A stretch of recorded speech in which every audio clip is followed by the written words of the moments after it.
Bonjour Annie de Vivi. Bonjour. Vous êtes la fondatrice d'Age Village, une des fondatrices d'Age Village. On vous remercie beaucoup de participer à notre dossier sur les aidants et la fin de vie et puis d'être notre invité sur soinspalliatifs.org.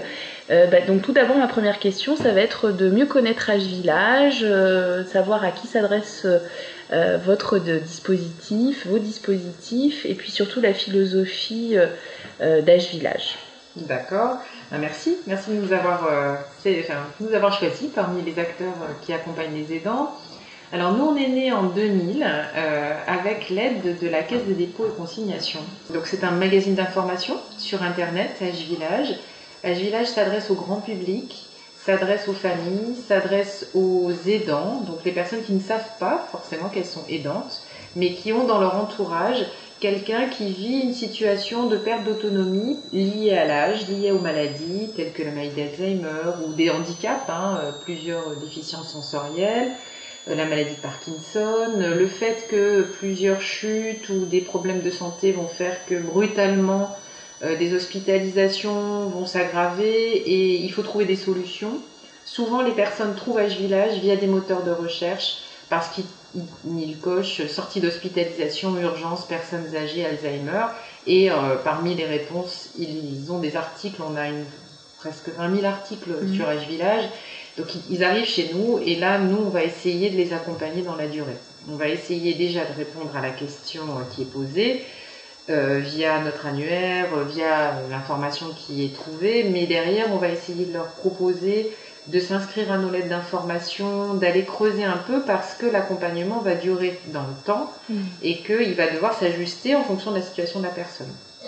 Donc nous, Age Village, on vit, donc on est une entreprise et on vit comme tous les magazines d'information par la publicité, mais aussi parce que nous avons Age Village Pro, là, qui est à droite et qui lui est tout bleu et il est destiné aux professionnels de la gérontologie. Là, les professionnels doivent, en grande majorité, parce que beaucoup d'articles sont codés, prendre un abonnement et nous aider et aider la rédaction à justement pouvoir être indépendante de l'ensemble de l'activité économique par l'obligation que nous avons d'être les plus performants possibles vis-à-vis de nos lecteurs professionnels. Age Village Pro n'est vraiment pas lisible pour le grand public, il donne des informations très techniques, scientifiques, juridiques, administratives sur le fonctionnement des établissements, des services d'aide aux personnes âgées. Donc là vraiment c'est un site qui est destiné aux médecins, aux directeurs d'établissements, de services, aux professionnels de santé, aux collectivités locales, mais pas au grand public. Donc Age Village Pro est notre autre source de revenus en parallèle d'Age Village. Donc on voit bien vous adresser grâce à deux sites internet bien distincts à la fois au grand public, aux aidants qui sont concernés et en même temps aux professionnels. Est-ce qu'en parallèle vous avez d'autres actions puisque effectivement vous êtes beaucoup implanté sur le web avec ces deux sites et puis tous les services autour de ces deux sites. Mais quelles sont vos autres actions? Vous avez, je crois, une démarche bien particulière autour aussi d'une démarche de démocratie participative. Est-ce que vous pouvez nous présenter cette démarche en particulier? Alors en fait, on a deux lignes éditoriales puisqu'on a deux sites internet. Age Village, sa ligne directrice, c'est vieillir debout. Age Village Pro, sa ligne directrice, c'est l'évolution des milieux de soins en milieu de vie. Et donc quand on mixte un petit peu ces deux données, vieillir debout, évolution des milieux de soins, milieu de vie, au cœur il y a la question de la place de la personne aidée, de la place de la personne qui vieillit, qui avance vers sa fin de vie. Et donc comment faire pour que sa parole soit écoutée, que ses demandes soient entendues, que les projets qu'elle peut faire puissent être négociés avec les proches, avec les professionnels.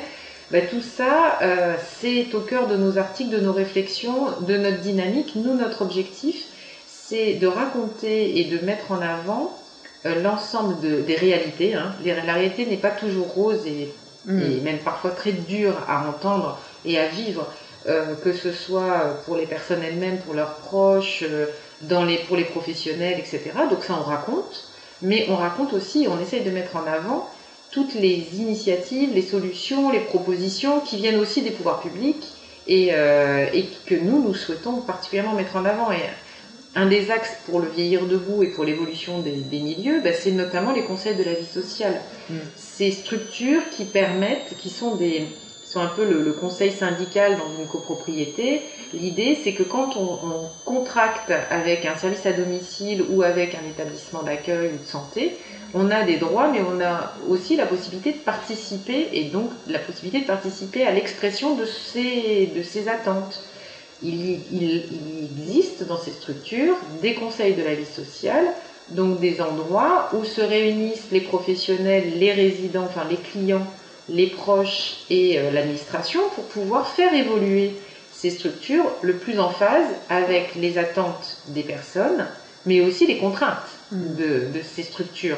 Les contraintes financières, les contraintes administratives, les contraintes normatives, l'environnement parfois très compliqué.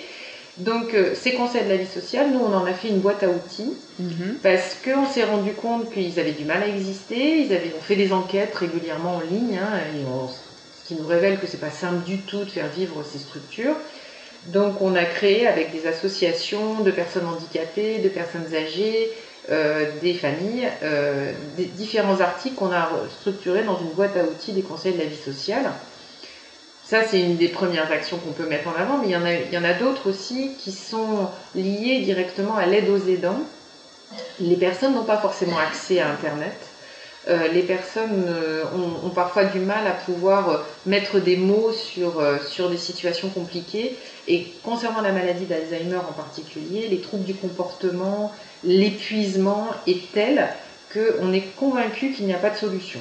C'est-à-dire qu'on est obligé de faire avec, on est obligé de plier, et on appelle le fardeau des aidants, souvent dans les vocabulaires. Donc on a travaillé avec une approche qui s'appelle Humanitude, qu'on a rencontrée au fur et à mesure de la rédaction de nos lettres d'actualité, comme d'autres approches.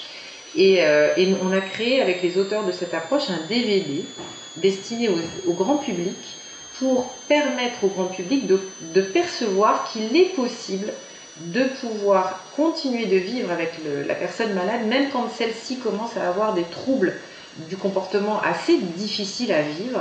Quand on arrive à mieux comprendre la situation de la personne, quand on arrive à mieux comprendre la maladie, et qu'on connaît des techniques de mise en relation qui vont faire qu'on va abaisser les risques de déclenchement de situations compliquées, eh bien en fait on améliore la vie. On s'améliore la vie en tant qu'aidant, mais on améliore aussi la situation de la personne aidée. Et ça, sur le web, c'est pas forcément évident. Donc on a rajouté à notre panoplie de propositions, voilà, ce DVD Humanitude à destination des aidants familiaux.